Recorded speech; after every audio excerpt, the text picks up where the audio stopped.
Hello students, welcome to the second part on the lecture series of integers and whole numbers. In this part, what we'll be learning is, we'll be learning the types of problems on integers and whole numbers.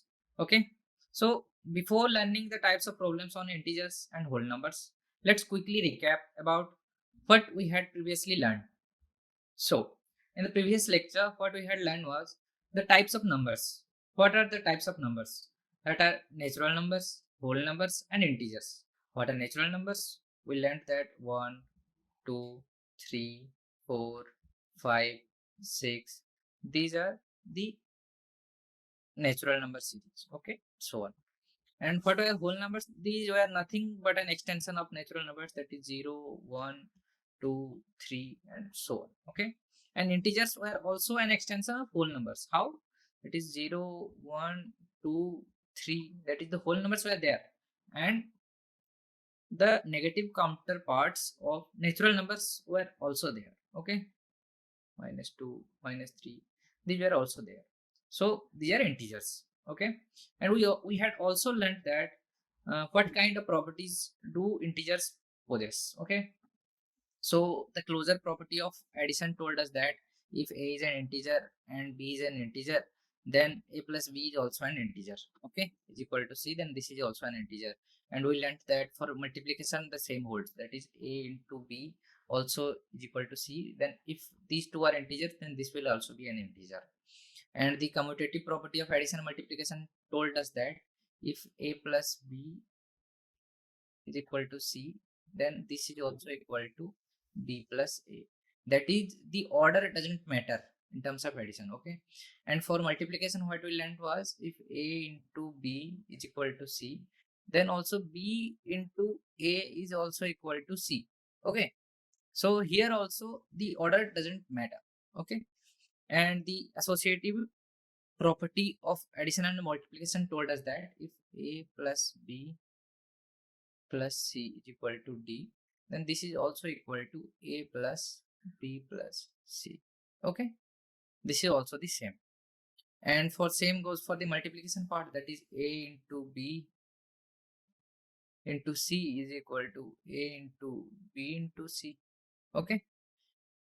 And we also learned the identity element for addition and multiplication, that is identity element for addition was 0, that is 0 plus a is equal to a. And identity element of multiplication was 1 into a is equal to a. Okay. And inverse element of addition and multiplication, we learned that if a is an integer, then minus a is its additive inverse.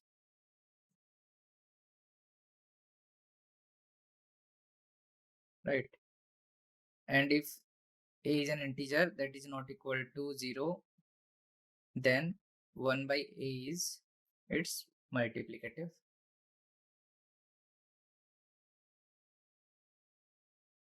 Inverse. Okay. This part is very crucial, that is a must not be equal to 0. Okay. So we recap closure property, commutative property, associative property, identity element of addition and multiplication, inverse element of addition and multiplication. Okay. So the distributive property told us that if a into b plus c is equal to d, then a into b plus a into c are nothing but equal. Okay, these two are equal. We took some examples to verify these properties. Okay, so we have recapped distributive property. Okay, so let's jump into the next part that we are going to learn today. So let's see what kind of questions are being asked on integers and whole numbers on various competitive exams. Okay, the first type is basic arithmetic operations. Okay, and the second type of problem will be on sequence and series of numbers. Okay, and the third kind will be on divisibility and remainder problems. Okay, and problems on LCM and GCD. Okay, and the fifth type of question will be on fraction and multiple, ordering integer, word problems. Okay, so let's see each one. in detail. So, the problems on basic arithmetic operations will be based on addition, subtraction, multiplication, and division of integer and whole numbers. Okay, it may ask you to add, subtract, or multiply, or even divide various integers or whole numbers. Okay, let's see an example. So the example problem will be solve the equation x plus 7 is equal to 22. Here you can see that 7, 22 are integers, right? So we have previously learned that if a is an integer plus b is an integer, then if this is equal to c, then c is also an integer. Okay, so x must be an integer, as we can see that if x plus 7 is equal to 22. So this implies that x plus 7 minus 7 is equal to 22 minus 7. Okay, so I can write this as 22 plus minus 7. Okay, so this is of the form a plus b, right? So this part must be an integer. So if this part is an integer, then x plus 7 minus 7 is an integer. So this implies that x is equal to 22 minus 7, that is equal to 15. So the answer is 15. X is equal to 15. Okay, so yeah, the step 1 says that subtract 7 from both the sides to isolate the term. We subtracted 7 this side and we subtracted 7 on this side. First we subtracted 7 in the LHS part. Okay, this part is also known as the LHS, left hand side part. This part is the right hand side part.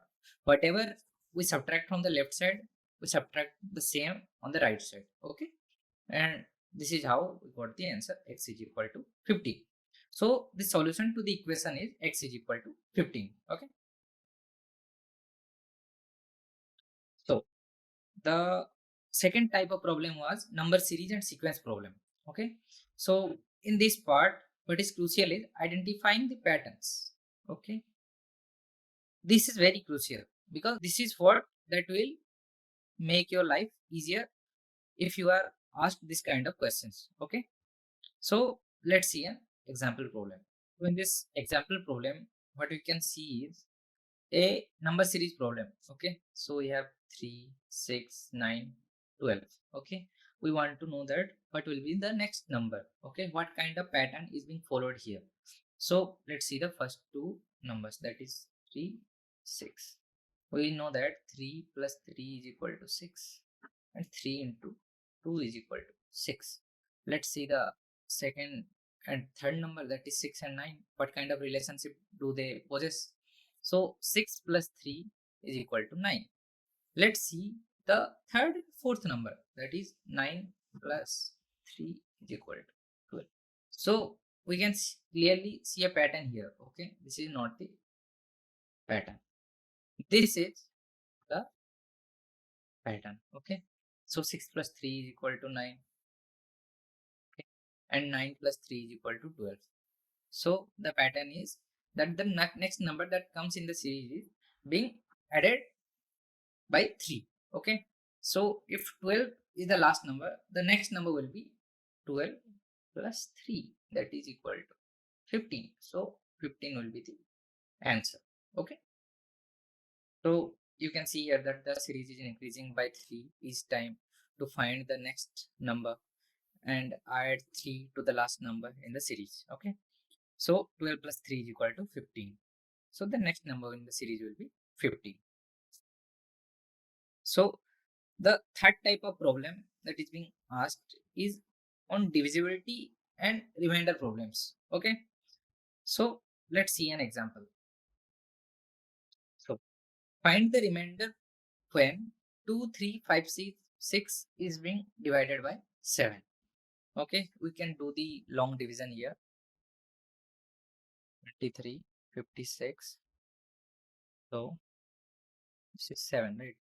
So 7 into 3 is equal to 21. So here we get So we get 5 down here, and then 7 into again 3 is equal to 21. So we get 4 down here, and then we get 6 down here, and we know that 7 into 6 will be 42, and 7 into 7 will be 49. So 6 will be appropriate. So 42, 7 into 6 is equal to 42. So what we get here is that the remainder is 4. Oh, so we found the remainder. Okay. So we used long division method here to evaluate the remainder. So here you can see that, okay, 7, 3, okay, you can see that here I have done it, okay, and you can clearly see that the remainder is 4. So the fourth type of question that is being asked is on LCM and HCF problem. So let's learn what is LCM. LCM is least common multiple, okay, least common multiple, and HCF is highest common factor. So HCM is also known as GCD, that is the greatest common divisor, okay. And let's see an example on these so that it will be crystal clear to you. So find the LCM of 12 and 18, okay.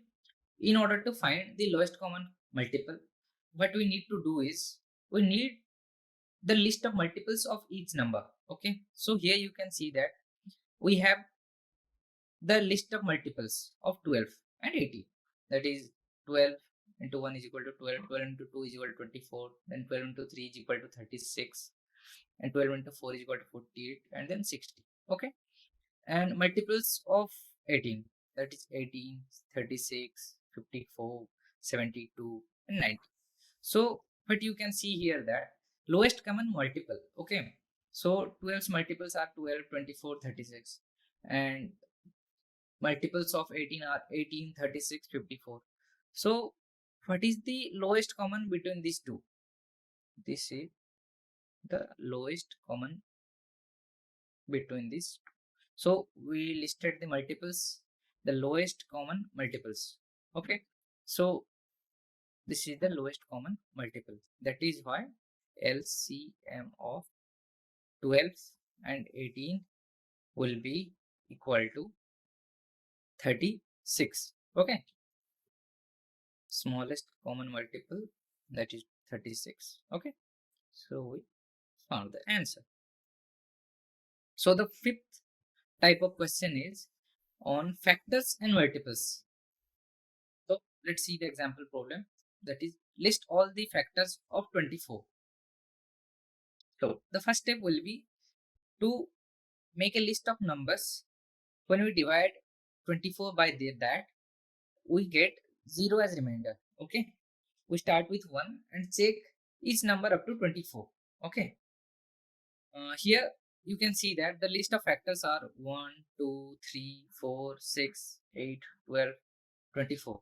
5 is not here because if we divide 24 by 5, there will be a remainder of 4, okay.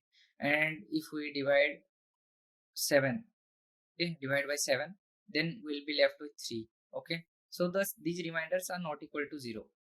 That is why these are not the factors of 24. So this is how we can see that 1, 2, 3, 4, 6, 8, 12, and 24 are factors of 24. Okay. You can see that 4 leaves no remainder, that is 0 remainder, and 6 leaves 0 remainder, and 8 leaves 0 as remainder, and 12 leaves 0 as remainder, and 24 also leaves 0 as remainder. So these are the factors. Okay. So the 6 kind of problems that are being asked is arranging ordering integers, that is arranging the integers and whole numbers in ascending or descending order. Okay. So let's know first that what is ascending and what is descending order. Okay. So the ascending is nothing but increasing order. Okay. Descending is nothing but decreasing order. Okay. This is ascending. Okay. And this is nothing but descending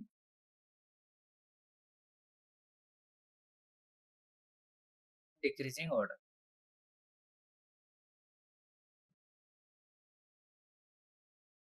Okay, so let's see an example problem on this. So the problem asks us to arrange the numbers in ascending order. Okay, you need to focus on these terms. Ascending, what it means? Increasing. Okay, let's here you can see some negative terms. Okay, negative integers here, so let's separate them. So minus 5 is here, minus 10 is here, and then we have 10 here, 0 here. Okay, we have 0 here, we have 7 and 2 here. These are positives and these are negatives. Okay, and this is neutral. So the negatives must be on the left. We will then arrange their order, and the positives must be on the right, and the neutral must be in the middle. Okay, so between minus 5 and 10, which one is lesser? So minus 10 is lesser than minus 5. That is why, as we are ordering the numbers in ascending order, that is why minus 10 will come first, then minus 5. Okay, and then 0 must come here because it is neutral. Okay, and all we are left with is positive numbers.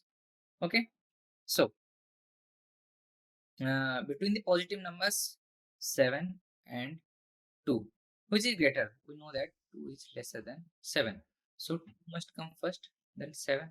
So this is the final ascending order of the given numbers. Okay, here you can see that the step 1 says that the ascending order means arranging the numbers from the smallest to the largest, that is increasing value. Okay, so then we are arranging it as we have previously done. Okay, so the 7 type of problem is what problem? So let's see an example on it to get a hold on it. Okay, so if the price of an item is 35 rupees and you pay with a 50 rupee bill. Okay, the price is 35, and what you did was you gave him a 50 rupee bill or note. Okay, now how much change will you receive? Okay, suppose you went to a shop and you bought a biscuit and the price of biscuit was 35. Okay, and you give a 50 rupee note. Okay, 50 rupee note. Then what will get in return, or do you need to spend more? Okay, so step 1 is that we subtract the price from the amount paid to find the change. Okay, so the change was, the bill we gave was 50. Okay, the note was 50 rupee note and the price of the item was 35. So we subtracted it and we found a positive value. Okay, so it means that we will get 15 rupee in return. Okay, in change. But suppose if we had given him a 20 rupee note. Okay, suppose we had given him a 20 rupee note. Okay, then change will be equal to 20 minus 35, that is equal to minus 15. Okay, so we are short of 15 rupees, that is we need to give 15 rupees more.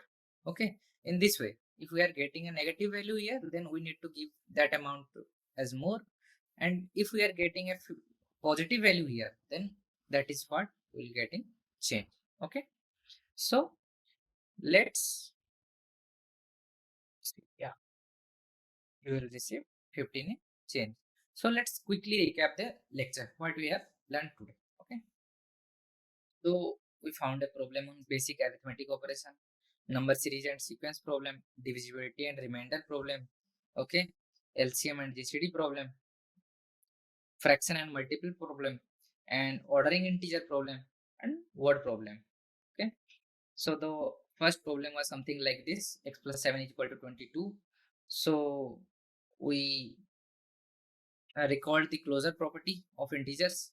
Okay, and we did this method, that is we subtracted minus 7 on the left hand side and minus 7 on the right hand side, and then what we got was 22 minus 7 is equal to 15. Okay, and the second problem was on the number series problem. Okay, so here we had to find the pattern. The pattern was like 3 plus 3 is equal to 6, 6 plus 3 is equal to 9, 9 plus 3 is equal to 12. So the next number comes like 12 plus 3 is equal to 15. Okay, so the next problem was on divisibility and remainder problem. Okay, so we did long division here. Okay, so this was what we got in long division method, and we got 4 as remainder. Okay, so the question may be framed like this: is 2356 divisible by 7? So since the remainder 4 is not equal to 0, that is why 2356 is not divisible by 7. Okay, we can arrive this at this conclusion. So, and we also did a problem on LCM and HCF. So HCF is known as highest common factor, and LCM is also known as least common multiple. HCF is also known as GCD, that is greatest common divisor. So we found the LCM of 12 and 18. First we listed the multiples of 12, that is 12's multiples of 1 to 1, 12 into 2, 12 into 3, 12 into 4, and so on. That is equal to 12, 24, 36, and 48. Okay, and we listed the multiples of 18, that is equal to 18 into 1, 18 into 2, 18 into 3, 18 into 4, and so on. That is equal to 18, 36, 54, and so on. So here you can see that the lowest common multiple is 36. These two are common here, and these are the lowest common multiple. Okay, so yeah, here we found out that 36 is the lowest common multiple, that is LCM of 12 and 18 is equal to 36. So then we did a problem on factors and multiples. So here we were asked to find all the factors of 24. So basically here what we did was we started from 1 and went through all the integers in between 1 and 24 and sorted out all the integers that when divided by 24 leaves 0 as remainder. Okay, so here we can see that 1, 2, 3, 4, 6, 8, 12, and 24 were the list of factors of 24. Okay, why 5 and 7 were not there was because when divided by 5, it left 4 as remainder and 3 as remainder, which are actually not equal to 0. Okay, that is why these won't be factors of 24. Then we also did ordering of integers, the problems on ordering of integers, that is arranging them on ascending or descending order. Okay, so here we had uh, arrange the numbers minus 5 to minus 10, 0, 7 in ascending order. Let's see also here that if we were asked to find the descending order, what will be it? Okay, since we have already find out their ascending order, in order to see their descending order, what we need to do is 7, 2, 0. Since 7 is the greatest, then the second greatest is 2, and then the third greatest is 0, and then minus 5 and minus 10. Since minus 10 is the least value here, then the second least value here is minus 5, and then we got a descending order. Okay, so this is how we can find out the ascending or descending order of a given number series. So we also did a real life scenario word problem on integers and whole numbers. That is, if the price of an item is 35 and you pay with a 50 rupee note, then how much change will you receive? Okay, and we saw that when we subtracted the amount paid minus price, we got a positive value. So that is the amount that will get in return in change. Okay, so this is it for the lecture. Thank you.